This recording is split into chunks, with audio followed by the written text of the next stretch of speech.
Hello everybody, it's Charles again with another edition of Too Many Cooks. Welcome whether you're listening or watching to this from. And with Lauran Ware today. Lauran, not Lauren, I got it. It's unusual, but I like unusual, it's cool.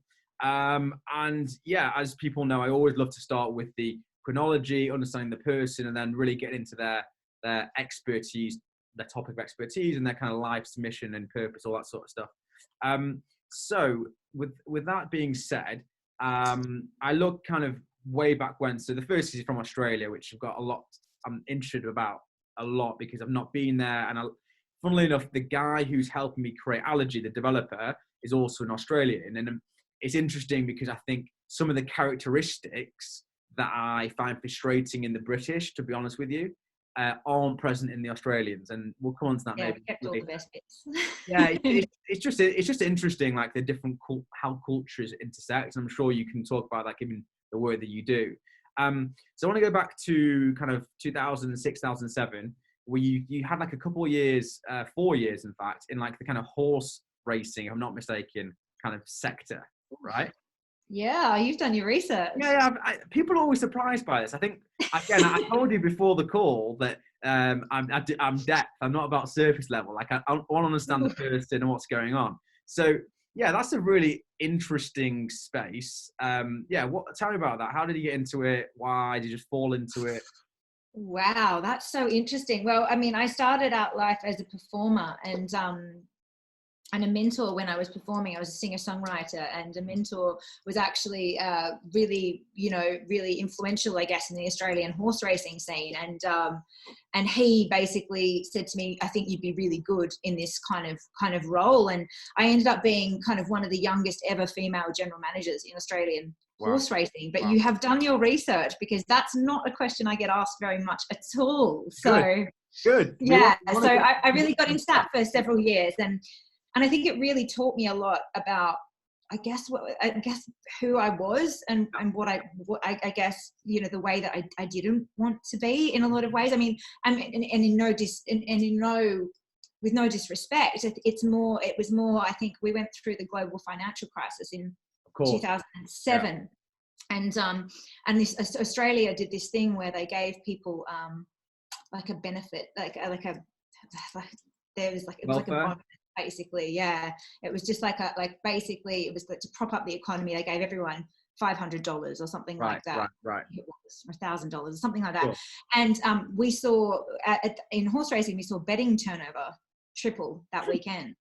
And for me, I was just like, there was something fundamentally in my soul that just went, you know what, this is not your thing. It's time for you to do something else.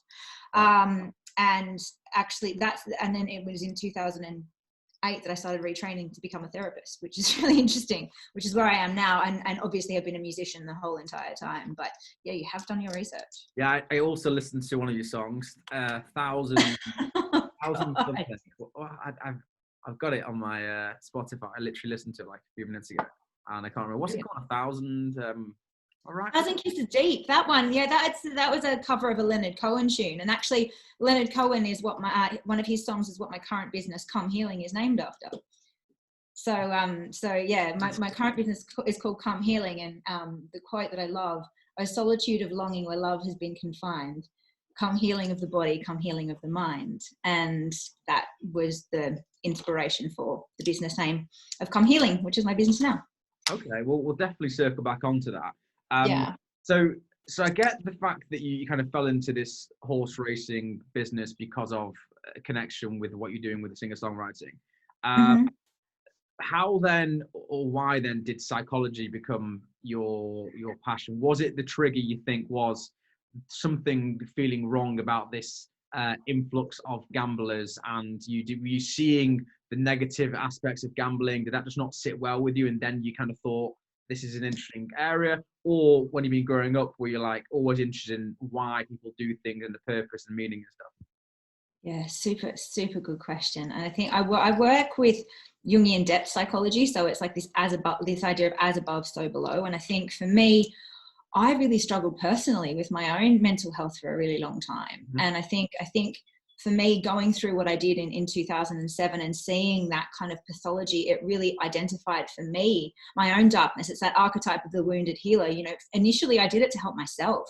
You know, I'd been for years and years and years as a singer-songwriter, I'd been out partying and doing everything that that I've lived a life. I moved out of home when I was 14 years old. I've done a lot of, and so for me, my journey very much followed this kind of, it was absolutely a journey of kind of self-discovery and working out very viscerally and in the actual world what I did and didn't like, what resonated for me, what didn't. And it's been a kind of a process of elimination for me. And I'm one of those people where I have to know how things feel. It's like you can't just tell me the stove, so I have to touch it. So most of the social experiments, or the way that I understand human psychology, most of these social experiments are performed on myself. It's interesting because I have connected with a lot of what you're saying. So the wounded healer piece, I came across from another apprentice candidate that on my show. It shouldn't need to be named. Whoops, I gave the gender away, but that's it, right? That narrowed it down to like 10 people or something. But anyway, this particular person was going through certain issues, and I was going through a lot of issues with divorce and all sorts of stuff going on. And I find great solace in like dropping everything and going and helping this person and whatever it was. And that gave me so much comfort and positive energy when I needed it. And this person was like, well, have you never heard of the wounded healer? And I'm like, no, I have not heard about the wounded healer. And then I'm like, I'm learning more about it. I'm like, oh my God, this is literally what I'm doing. I'm just running away from my problems because I can deal with their problem easily because, I can be objective about it. Whereas with my own, they're too complex.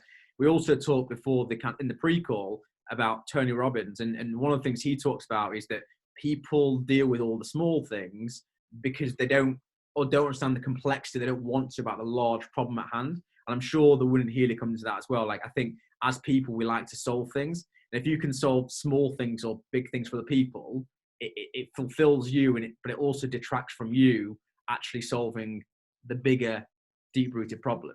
That wounded healer thing is super interesting. Very, very interesting. It is. And I think, there's most people there isn't any person that I've ever met. And I think my clients have often taught me more about humanity and about myself as well, and I think that there's not something that someone can tell you that isn't going to break.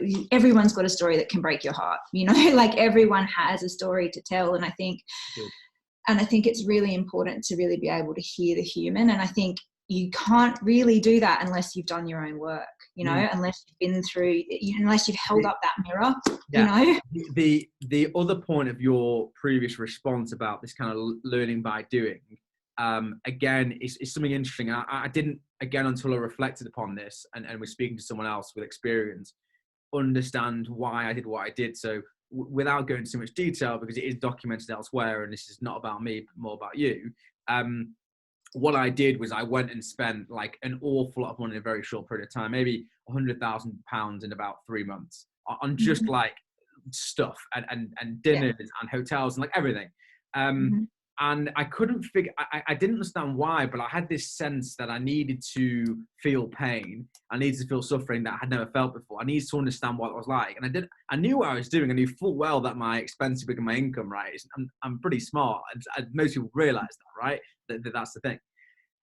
But then I reflected on it. I was speaking to someone about this and they were saying, well, actually, if you look at history, particularly with like famous artists, not that I'm comparing myself to a famous artist, but it works for the purpose. The Picassos and various others, they often did things to self-sabotage, to start from the beginning again, because they felt, I don't want to be part of this kind of like newfound fame and fortune. That's not what I did this for. I've lost myself. I want to go back to the basics and start again. And that's what I think I was doing, because for me, I'd always had this adulation from people around me that expected me to be on The Apprentice, expected me to be successful. And I didn't get any feedback from people around me, positive or negative, of what I was doing. No one was like, oh, great job, pat on the back. And I think as humans, we crave that, whether it's right or wrong, that kind of, outside influences to give us feedback. Now, Gary Vaynerchuk, who I've given a lot of stick to, I think, over time, and I've not really looked into him properly. I think his clickbait stuff isn't great. honestly. I think for the generation, but I get why he does it. But you look at his long form content, and he was talking to Charlie D'Amelio, who is the number one followed person on TikTok, like 40 million followers. She's like 15. Wow. And she was struggling with all this hate she was getting, all this like feedback and horrible hate. And he said something which I've heard him say a few times, but I actually got it, and I think he's genuine actually when I hear it more and more, is that what he's learned to do is he gets one comment on a post saying, this guy is Jesus Christ Savior, the guy is just so good. And then the one below is like, this guy's a charlatan, don't know a word he says, he's not worth a penny, da, da, da, da, da. And he's like, well, I've learned to be completely neutral. Like, a great comment doesn't give me positivity. A bad comment doesn't give me negativity. I'm just flatlined the whole time. And I think the more that we can get to that position and not have to crave the outside attention, I think for me personally, just talking from my experience, I think the more full and happy you are, because you're not waiting for someone or something to make you happy or otherwise, you know? Yeah.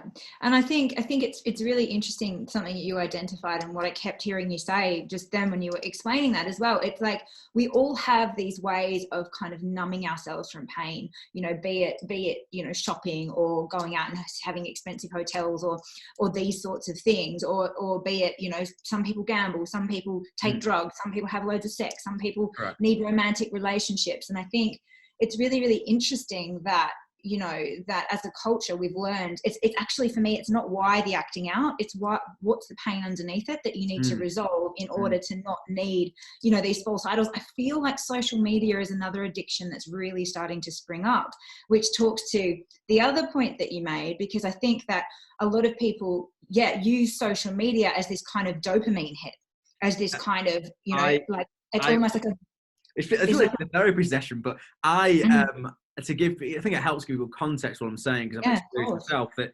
social media, and my friends will tell you this, the ones been up from day one, that I was using that as advice because I had no one around me. So I was posting a photo in a restaurant, or I was posting like how much money I've got, or all these things that are totally irrelevant and superficial.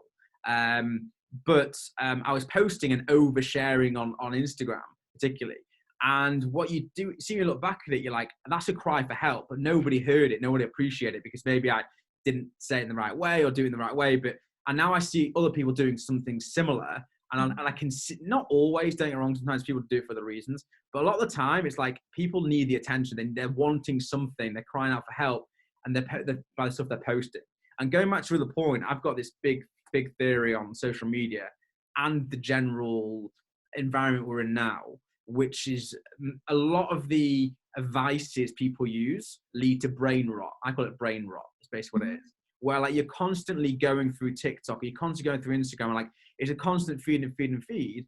But like, are you ever coming out of that going, I've learned something new, or I'm happier now? Like, no, realistically, most people are comparing and contrasting. Oh, she's got a better body. Oh, he's got a better lifestyle. Oh, she's got a better job. Oh man, she's loving isolation. She's got a tea in her hand and she's smiling. It's like, that's a second moment in time to get a few thousand likes. Like, come on, look at what that is. And like the thing that I've also talked about as well, that whether it's right or wrong, there's a lot of people out there that are using this over-sexualization of themselves, particularly women, but guys as well, to sell stuff. But then they're pissed off when there's other people are kind of, you know, taking it too far. And I'm kind of like, you know, when you post a photo in your bikini, you're getting 10 times the likes than when you're not. If you really cared so much, I'm all for body positivity, all the rest of it, I'm not saying. But there's an element of like, people know what they're doing. Like, you know, not behind the fence about this. Anyway, I've gone way off topic. But I completely agree though, and it's this kind of neurochemical high that we're all craving. And so like in psychology, it's a substance or a process addiction. So for me, you know, in my history, I've had substance addiction and I've had process addiction. And I think, again, Gabor Mate, who's an amazing therapist who works quite a lot with addiction. How do you spell it? GABOR MATE. And he actually comes out with something. He says, it's not why the addiction, but why the pain. you know. And I think because what happens is that people transfer their addictions around as well. So for example, you know, so things like social media are a neurochemical high. Things like gambling, shopping, they're a neurochemical high. Whereas, so you're getting, you know, dopamine, but you're basically getting an increase of endorphins. So endorphins are like little Pac-Men that eat the cortisol, which is a stress hormone. You know, so you're getting this kind of this rush of neurochemicals, where in the past for me, you know, I'd get a rush of chemicals from other substances. So it's definitely a thing. And social media, I'm finding very, very interesting, and really interesting. You should mention that as well. And someone told me something really interesting. I can't remember where it came from, but a few years ago, it was the 80-10-10 rule. And that 10% of people are going to absolutely love what you do and be your biggest advocates. 10% of people are absolutely going to hate it and think it's bullshit and you know, and probably, you know, chastise you on social media. And then the rest of the 80% of people are just going to be completely neutral. And so it's about finding that 10% of people that are happy to advocate, and really just, you know, sifting the diamonds from the stones. And you know, and I think sometimes, you know, you've got to put some skin in the game at some point though too. You know, if you put yourself out there, then you're liable to get the critics and the trolls and those sorts of things. But if you want a seat at the table, you've got to put some skin in the game. So, you know, I think something that I've learned, I'm sure you, again, I want to come back to you in a second, but for some reason, this is coming like a therapy session for me. That's okay. But the biggest thing, I was told when I was about 18, 19 by a mentor of mine when I worked at Tesco. For those that are from elsewhere, it's like a humongous supermarket like Walmart, right? And this mentor was a senior director, and she actually ended up firing me, which is just the cruelest thing. It wasn't her fault, but she had to. It's a bizarre scenario. So she cried actually doing it. It's very bizarre. Anyway, that's very, very bizarre. It's corporate world, like very bizarre. Yeah, it's so brutal. It can be so brutal. Yeah, it's really bizarre. And anyway, one of the things she talked about was this control zone. So going back to what Gary Vaynerchuk's saying, it's like taking that but expanding upon it a bit. And something that she said to me is, look, like I can see, and this was years before anything mental health happened with me. She said, I can see that you are either up here, really happy and confident, whatever, or down here, like, you know, it's not going for you and this.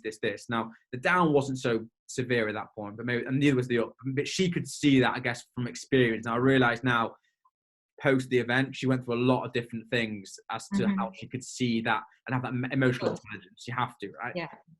But I now look at that after everything I've gone through, and again, I'm like you. I have to have gone through that myself. Like, it's great someone telling me, love that, but honestly, like, I need to understand. Like, it's just not going to work unless I've experienced it. And one thing that I have learned is the self-awareness of knowing. Say this is your control zone here, of knowing if you're going above, how to kind of bring that back down, and if you're going below, how to bring that back up. And if you can maintain that control zone. And, you know, whether it be in work and not burning out, whether it be with a relationship and not giving too much or not enough or whatever. Yeah. And I hate the word balance, right? It's my biggest pet hate in the world. Nothing is a balance. But if you can find a control zone emotionally, you're set. And like, that's what I've learned. Have you seen there's a video I put on YouTube not that long ago called The Optimal Window of Tolerance? No, I will look at it for sure. It's so funny because it literally speaks to exactly what you just said. So in psychology, there's this theory called the optimal window of tolerance. And so anything in between any stress within a certain framework is or within a certain middle point is perfect, you know, and it encourages resilience and it's adaptive. If you go too far into the hyper stressed zone, you go into hyper arousal and mania. And then if you go too far below this optimal window of tolerance, then you go into hypoarousal, which is anhedonia, depression, those sorts of things. So basically, but anything within that optimal window of tolerance is actually super adaptive. So yeah, it's literally, it's a psychological theory called the optimal window of tolerance, which you just came up with completely anecdotally. It's interesting, actually. Psychology, I think, is something I want to look more into, actually. We'll have a chat about that afterwards. But let's get back to you, because I think that's what I want to know more of. So I get now, it was really experiences that led you to this kind of fascination, interest in psychology. So you did a bachelor's in behavioral studies, and then you also then did a bachelor in psychological sciences. Yes. What are those two things, and how do they differ? Like, what are you learning in each one? Well, basically, it's an extension of the same degree. So in Australia, that's kind of how the educational structure kind of works in order to become a psychologist. That's kind of, you just have to follow a certain pathway. So that's how that works. So are you, when you're learning, and because I went to university for a very short period of time, so like I'm always interested to understand what it actually is, like the nuts and bolts. Like, what are you learning? Are you learning the sort of theories you mentioned, like the Otto window of tolerance? Are you learning the theory and you're reading the text, like, or what's happening during that process of learning? What are you doing? I hate to say this, but for me, university was protocol. Right. It was ticking a lot of boxes, and I don't mean that in a disrespectful way, because it's some amazing stuff that's come out of academia, and I'm sure that I learned a bunch. Western psychology and how it's framed is very much based on, I guess, evidence-based research, and it's very, very hard to put metrics around the behavioral sciences. Although there are researchers out there that are doing a brilliant job at it, you know. Sure. And I think, you know, but how do you index depression, for example? Like, it's an arbitrary unit, and how do you know that someone's 1 on a depression isn't somebody else's 10? Sure.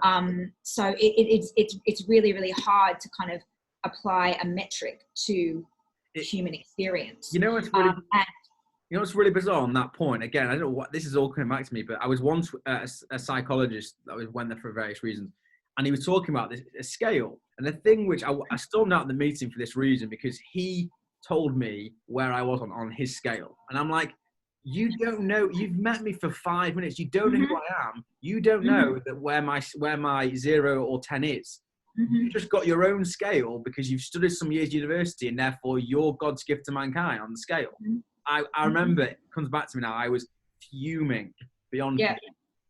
And a lot of, and that's the kind of Western kind of mental health paradigm is that it's very much about diagnosing and telling people what they're doing wrong. And I mean, even myself personally, I was re-traumatized a lot by that system. And I think that's why I wanted to learn it. I wanted to understand, because I was like, okay, well, all of these judgments are being cast on me within this framework. What is this framework? How did they get to this place? Like, because I've always had a very curious mind. I've always wanted to understand that more. So, you know, that's why I started it initially. And I think, for me, and that's why I do what I do now. So I work with kind of emotional and mental wellness therapy. So I look at things like nutrition, regular food, sleep, exercise, what people are doing right, rather than necessarily just always diagnosing them and telling them, this is what's wrong with you. You've got bipolar, you've got depression, you've got anxiety, because those sort of labels on people, here's some SSRIs, go and take them, and the tablet will make you feel better. And if coronavirus is teaching us anything, it's teaching us that perhaps a tablet isn't the cure-all, and that perhaps we need to start looking inside of ourselves. And you know, there is a whole theory of psychology that's out there called cognitive behavioral therapy, which is basically says that thought predisposes you to certain behaviors, but there's a whole emotional framework and psychoenergetic framework that doesn't fall into that model. So and psychophysiology is kind of almost the next frontier of mental health as well. There's a incredible book by a guy named Bessel van der Kolk called The Body Keeps the Score, and it basically, and Peter Levine's another one that's done a lot of work around this, insofar as it teaches you that a lot of your emotions, there's a physiological basis for a lot of your emotions, and that's where my interest in nutrition comes in, because for me, there's also research now to suggest that there are afferent neurons going from your stomach to your brain, which means that your brain, your tummy, those gut feelings that you have, there's afferent neurons sending messages to your brain from your tummy. So our whole physiology senses our environment, not just our brain. And a lot of what Western psychology is teaching still is that your cognition and that your mind controls everything, that your cognitive processes control everything. And there's a whole nother area that doesn't really get looked at. So, you know, things like emotion, physiology, nutrition is another one, which always seems to get overlooked in the healthcare, in a lot of there's a book that I'm currently reading that you probably like. I'll send it to you unless you've read it before, once I've finished with it. Have you come across this book called How Not to Die? That is so funny. 1 second. Have you got that book right now? It's on my shelf. Oh, it's like we've set this up, right? It's so bizarre. I know, proper setup. Really, we're going to think this is like some bizarre like setup. We've saved the whole thing. Honestly, this keeps happening though. It's so bizarre. Like this, at this time, this just keeps happening. It's just people. It feels like when things are meant to flow, they just seem to. Really interesting. Right. Okay. So that book, for those that don't know, and I've created this thing, it's a separate thing called the Book Exchange, where basically once I've read a book, I'm like, I don't read books again. That's just my thing. So who wants it? And I just started doing it simply. And people, it's so simple. I'll just post it on, and all I ask them to do, post it on when you're done with it. So simple, right? I love it. It'll kill book sales, but I don't care about the book. Let trees will die. Anyway. When I write a book. What's that, sorry? I said for when I write a book. Just don't ever do it with anything if I write it. That's true. Same with me. Agreed. Well, that book, pretty much for those who don't know, talks all about how nutrition is the root cause of almost all of the biggest killers, heart disease, cancers, all the things you can name. So it's worth a read. The thing I've shown before, but the thing that always fascinates me about this book is this thing, which is that if you look at the book as a whole, the book is that long, right? It's that long. Yes, which is why I haven't actually started it yet. Right. This amount of the book is pure, is written word. This is just the actual index notes of all the studies. Holy. Did you not realise that? There's two. Oh no, I didn't. Okay, that's made it a little less daunting now. 467 to 200 pages later, it is literally all index notes. Pretty much every sentence the guy writes, Dr. Michael Greger, he's got a source as to where it's come from. Like, it's beyond research. It's ridiculous. And then I'm as the geek that I am, of like been downloading the research that's interesting. And I've got a folder of all that. I'll send that to you as well when you've read it. Yeah, that'd be brilliant. Yeah, I mean, because for me, that psychophysiology is obviously a huge thing. Nutrition, one of the first things I actually talk with my clients about is regular food, sleep, and exercise. It's amazing the amount of people that think that they're struggling with anxiety, depression, these sorts of things, but they're just not doing the basics, And even for some people, if it's just mild cases of anxiety or depression, just tweaking those little things. And all of a sudden, they're not clinically depressed anymore. It's really interesting. I was chatting to a guy who was like a lifestyle coach sort of thing. And something he said resonated very, very highly, which is that really, as well as the mental health benefits and physical benefits of exercise, like one of the biggest reasons it's important to do is to actually change your mental state. Because like, it's like anything, if you keep things the same the whole time, like something's, I believe and think is the case. Things either grow or die, right? That's just the way it happens. Nothing stays the same ever. Relationships, like your bank account, like whatever you want to define as. And I think what exercise does, like I before this, for example, that self-awareness piece, come back to that. I'd been up since 6. I did probably 3.5, 4 hours of work, right? and I was just a bit kind of like 2 in that zone, and I was like 2 whatever, and I was like, I need a break. Went for a 10-15 minute cycle where like I'm completely, all I'm doing is cycling, because like I'm not that fit for cycling right now. So like it takes a lot of energy, and that's all I'm thinking about. And it totally changes your state. You come back to a different person. And I think that's the thing we have to understand is like, as well with work, like even changing the background on your screensaver, even changing the music listening to, like all these small things can change your entire state like so quickly. I mean, you've probably heard like binaural beats, right? And that kind of stuff, which is a whole other topic area.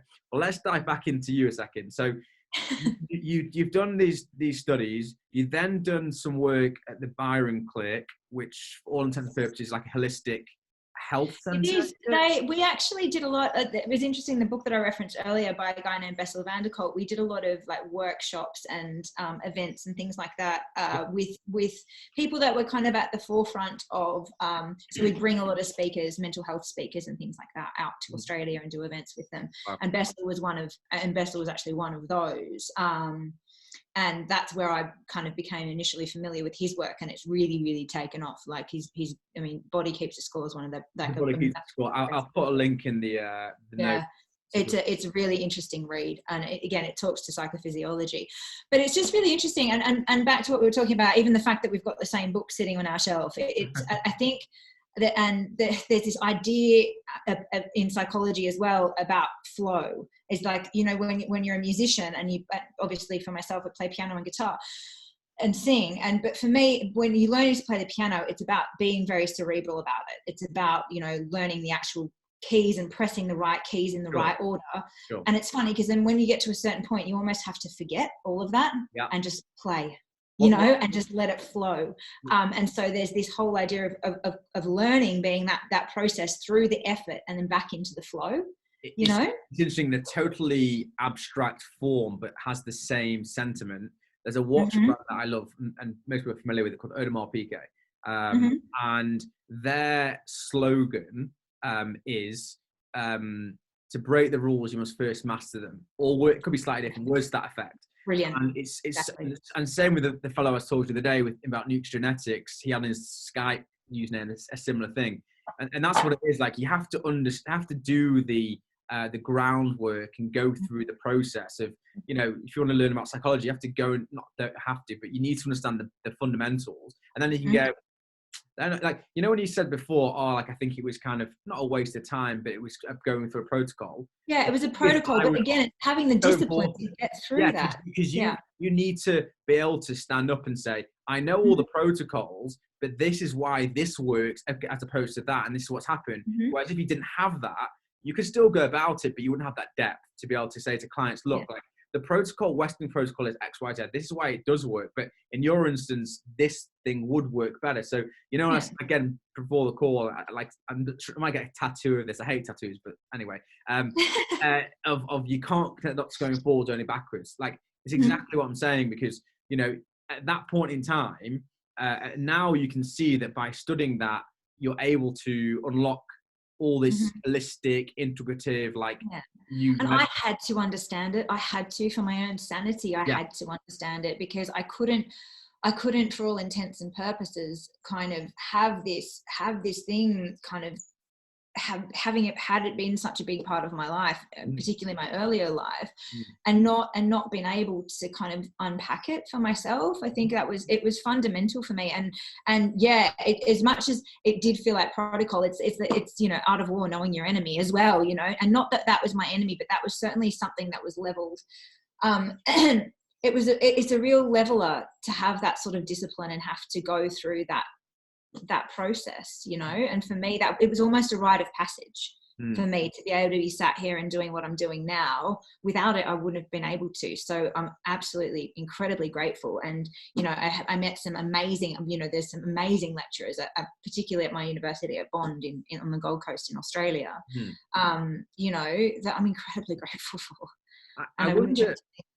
I wonder how music and being a professional musician rather has, like, played and been different over the period of time. So I can see you spent some time in Hamburg, you're in London now currently, and obviously you're from Australia previously. Have the things you've been singing about, the way in which you sing, the instruments that you play, the way you play them, have they changed over periods of time in line with your understanding of yourself? Absolutely, I think that was a great question. My God, I don't even want to say it's a great question, because it really was. Really, that was. I'm not going to lie. That talk about a deep dive. I told you I don't do surface level. I'm being capable. I can't do chitter chatter. It doesn't work for me.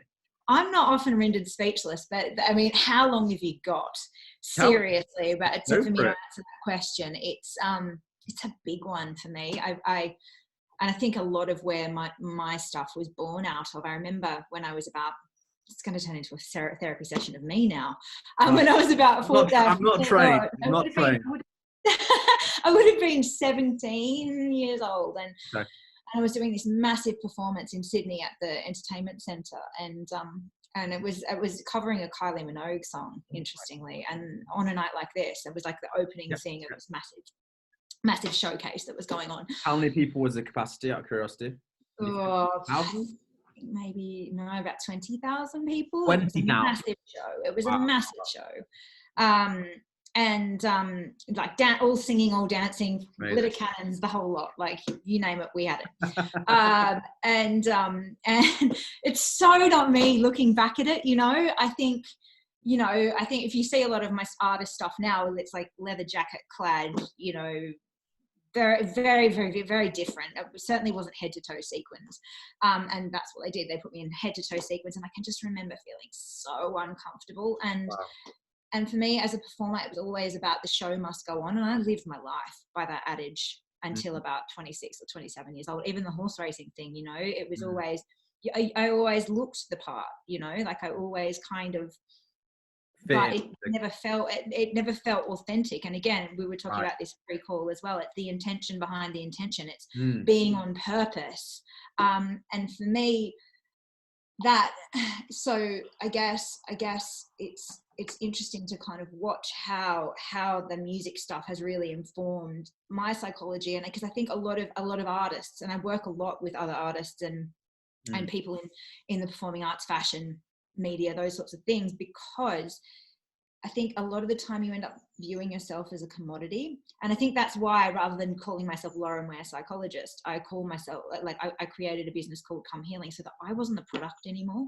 Right. Interesting. And I got to a point as a performer where I was sick of being a commodity. I was sick of me and who I am being the product, you know. And I think as a performer, you can often really lose who you are in that identity that's been created for you, you know. And for me, that call home, that call to myself, to my own soul, if you like, was so much more important than the costumes and the show that I kept having to feel like I was putting on. Wow, that's incredible.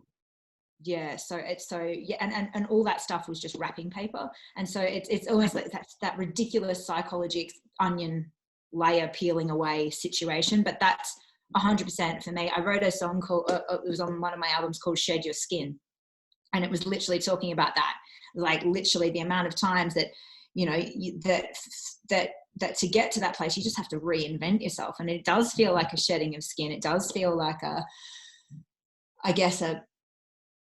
like in some ways like a complete emotional exorcism, you know, you reinvent yourself over and over again. And I think the most successful people that I know in this life have been the people that have the ability to adapt to the environment that they're in. I mean, we spoke about this pre-call as well, the whole idea around being in the UK, being on lockdown, for example. And, you know, you can either use that time to really come into yourself, or you can kind of, I guess, energetically just kind of go and hide under your duvet for 3 months and that's it, you know. So it's so interesting because I don't know if you've seen it. If you haven't, I'd urge you to watch it. Anyone watching, listening as well. But Avicii, the house music, or what someone's probably gonna say it's not house music, whatever. Avicii DJ, let's go with that. The artist. There was a documentary that was made of him and his life, maybe a year or two before he sadly took his own life. And have you seen that? Firstly, no, I haven't seen it. I'll be going to find it though now. Yeah, because there's so much in that about what you're talking about, and he's basically forcing himself to do all these concerts because the powers that be, his management etc., want to just milk him for everything he's worth. He's getting like real problems because he doesn't enjoy performing, believe it or not, and he's drinking to excess just to get him through. So he's becoming very, very ill. And listen to his music as it progresses. It goes from like the really happy, dancey stuff that he's making when he's a teenager, just for like, you know, why not? To all of a sudden, like, you know, he's talking like, "Wake me up when it's all over" is one of his lyrics. Another lyric he has in another song is all about like 10 more days till I'm away. Like there's a song that is, it's the most phenomenal thing. Now, I don't know obviously his exact intentions behind it, but I'm pretty sure, I'm just going to double check what it's called. Yeah. Well, I mean, even Amy Winehouse, she, again, like and music for me is very similar. If you listen to probably the only album that's probably still out there in the ether that I've released independently. It's a way of expressing yourself, you know. Amy Winehouse, when she said back to black, you know, anybody that's ever experienced depression or bipolar or any of those sorts of things where there's this kind of oh wow, like this sense of blackout, you know. I'd never considered that was the intention behind it. It's funny again when you're younger, you hear.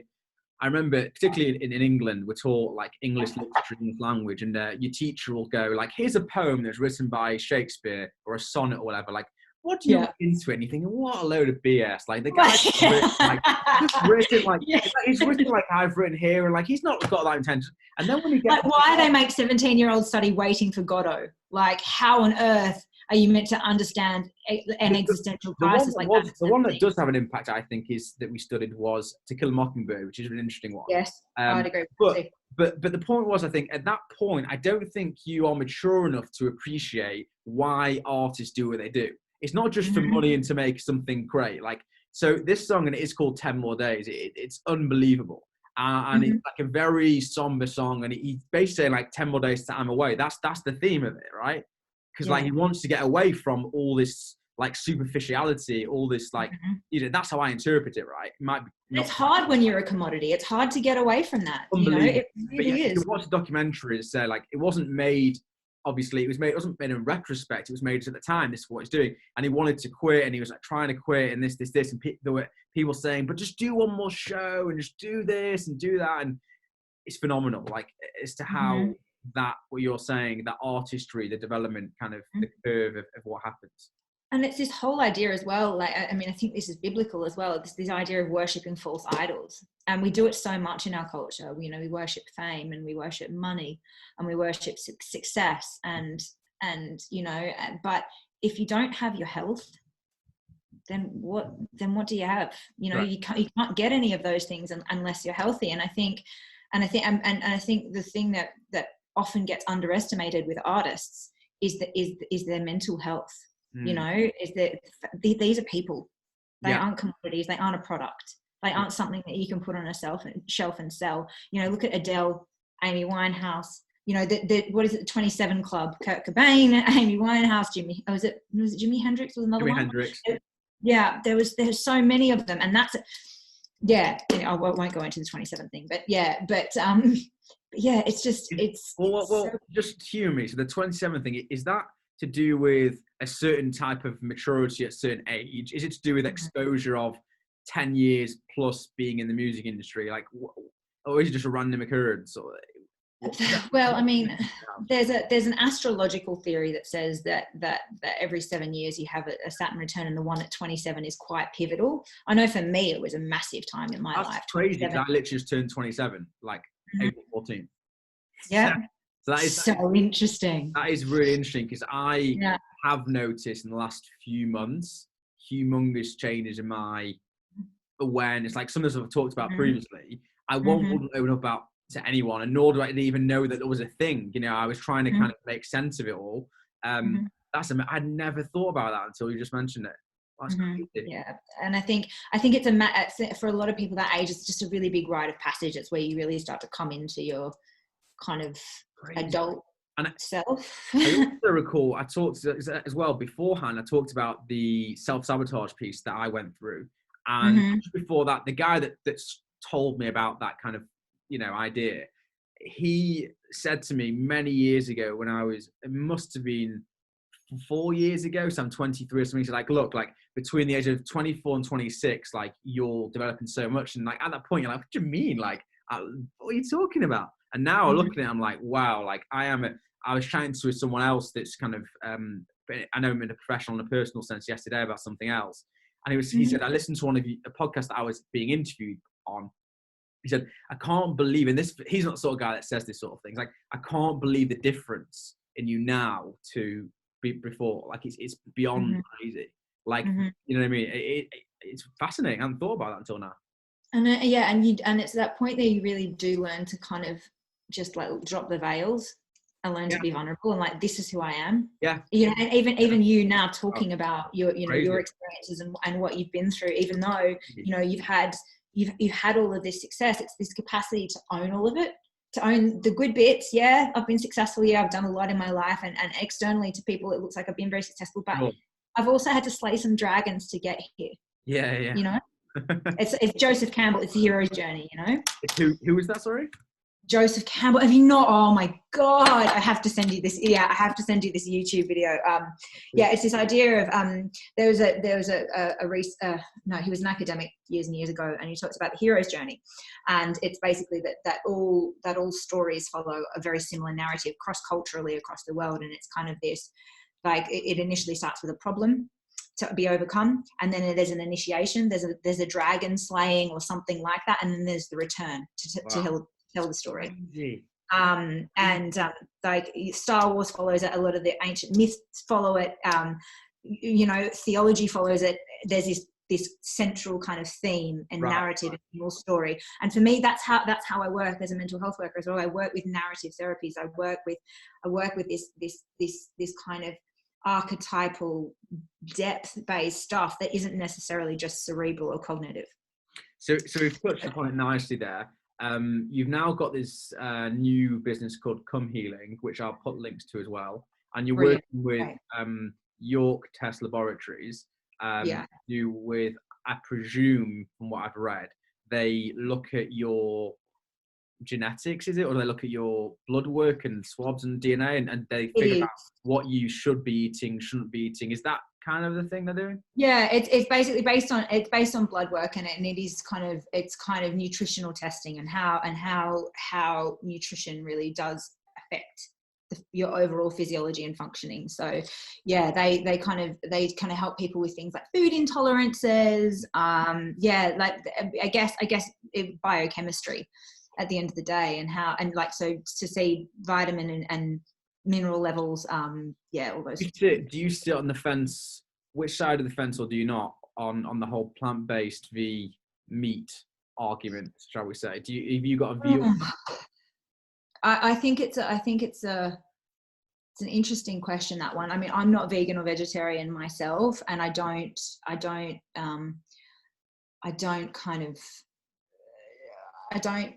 not prescriptive in that way. I think for me, it's always been about listening to your body. There's a whole bunch of research out there to suggest that a lot to do with healing your intestinal lining has a lot to do, gastrointestinal lining has a lot to do with things like anxiety.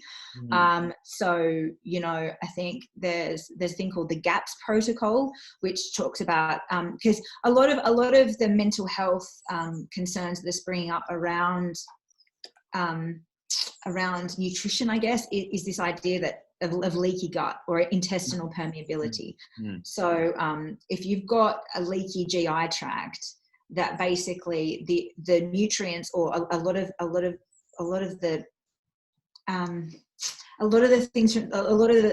how you're digesting food isn't performing optimally. And because your gut is your second brain, it's this kind of it's the chicken and the egg situation. Does the actual gut permeability cause the anxiety, or is the anxiety being caused by the gut permeability, or is the anxiety making the gut permeable? And you tend to find this comorbidity between digestive health issues and mental health issues. So a lot of people that are struggling with anxiety and depression have things like irritable bowel, celiac disease, Crohn's disease. And so there's definitely an argument to say, and absolutely when I'm working with people, I always get them to think about their diet as well, because it's, if you can actually soothe your own GI tract by, taking the inflammatory, because I mean, things like a food intolerance, for example, that's an inflammatory response that's going on in your body.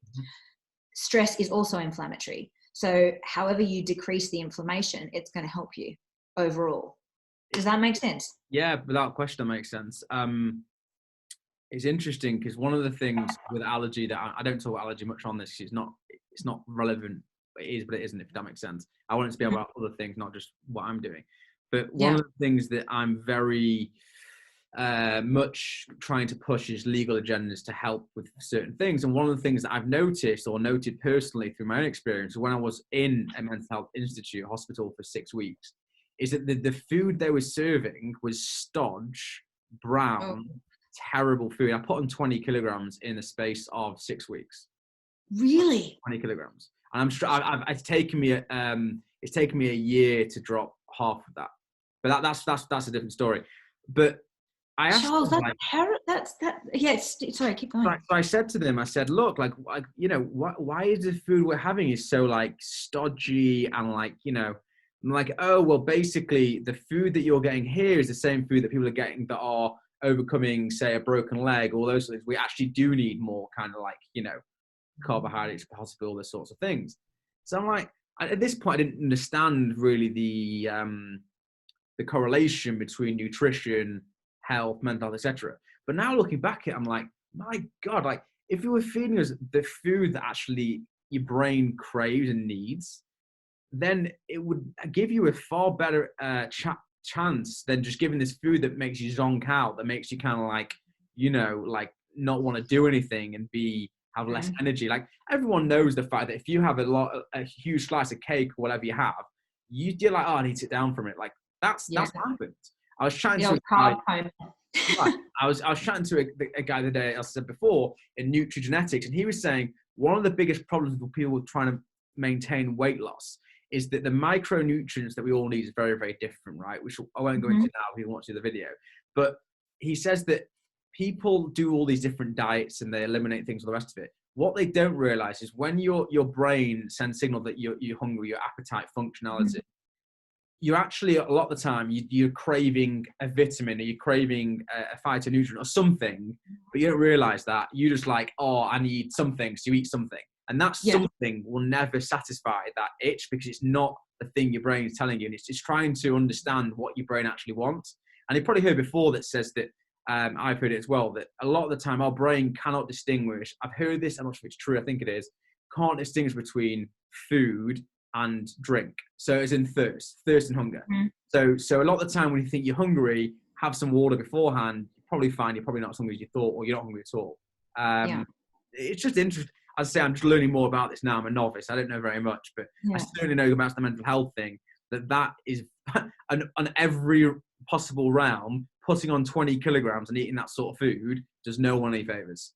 Well, I think that's where the testing piece comes into it, and that's where that's fundamental, because everyone's biochemistry is slightly different. And so when it comes to, a lot of people will basically change their diets fundamentally when actually they don't understand what's going on in their body, which is where the testing piece really comes in. And in kind of nutritional settings, that isn't widely practiced. A lot of people will apply this blanket prescriptive kind of rule where you know, everyone should be vegan, everyone should be vegetarian, everyone should be whatever. That's where this kind of nutritional testing idea is really interesting, because it gives people a roadmap.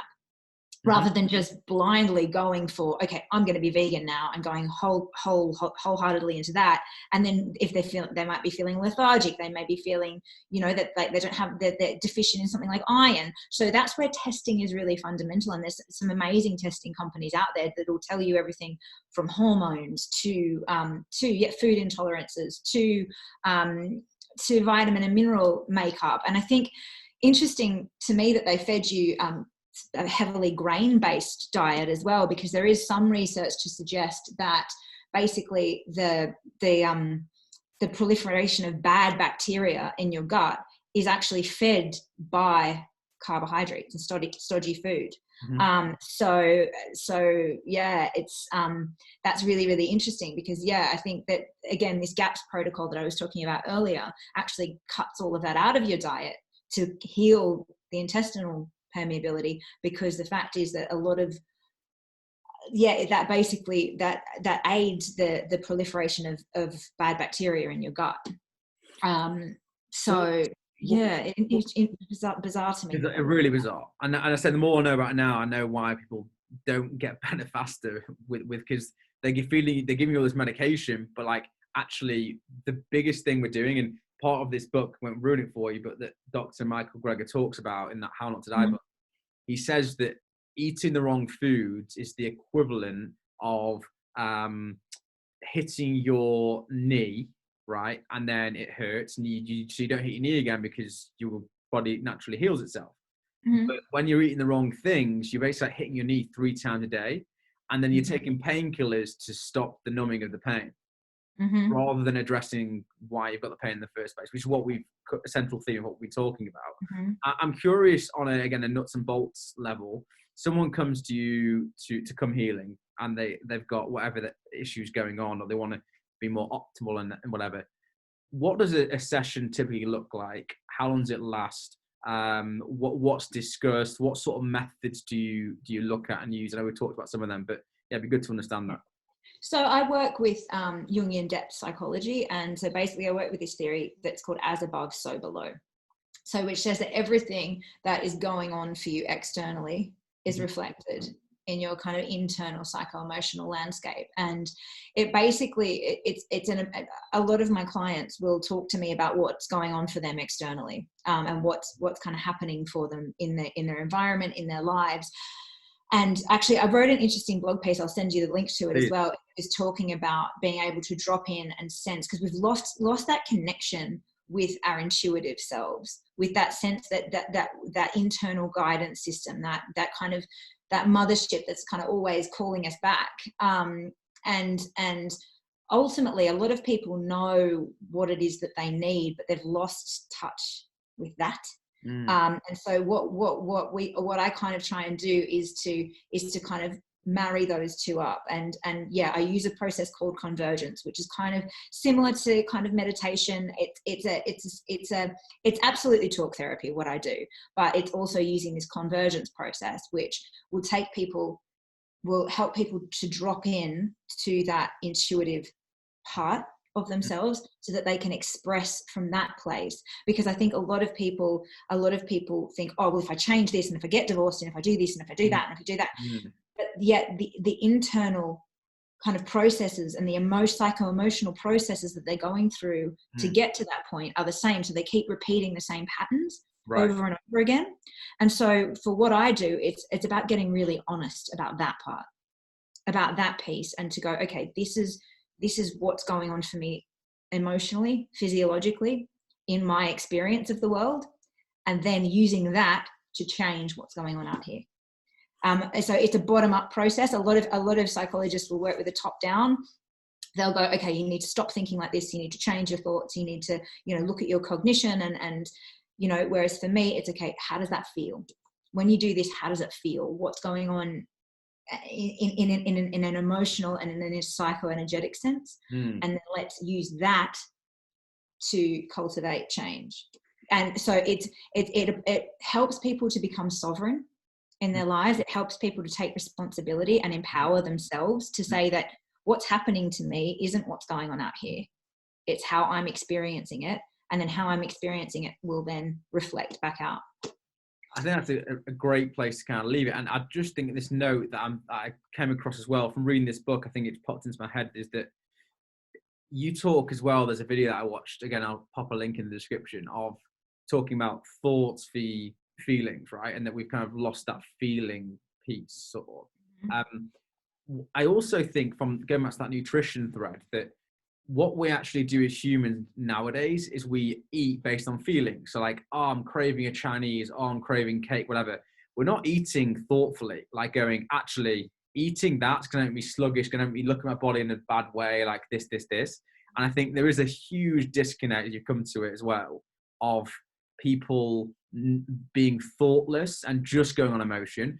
I will counter that though with, we talked about gut feelings before, and I'm a huge believer in, like, what's right. People know what's right and wrong. Like, realistically, like, people know if you've just, slammed the door in someone's face, that's not right. Or if you've just badmouthed someone, that's not right. Like, people know that stuff. And like, I think people need to get more in tune with themselves. And I think, going back to myself a bit, like what you talked about being 27 and the importance, significance of that, it is super interesting. And like, the thing that I would say to everyone, I think you probably echo the same thing, is like, the biggest thing is being self-aware. Like, if you're aware, self-aware, like the relationship's not working, or like this thing you watch isn't right, or this work you're in isn't right, like, you need to be able to like make that adjustment. Because the other Steve Jobs quote, which he's like, it's not my guru by any stretch, he just has some great quotes, and it's a fantastic speech of his at Stanford as a commencement speech. It's worth watching.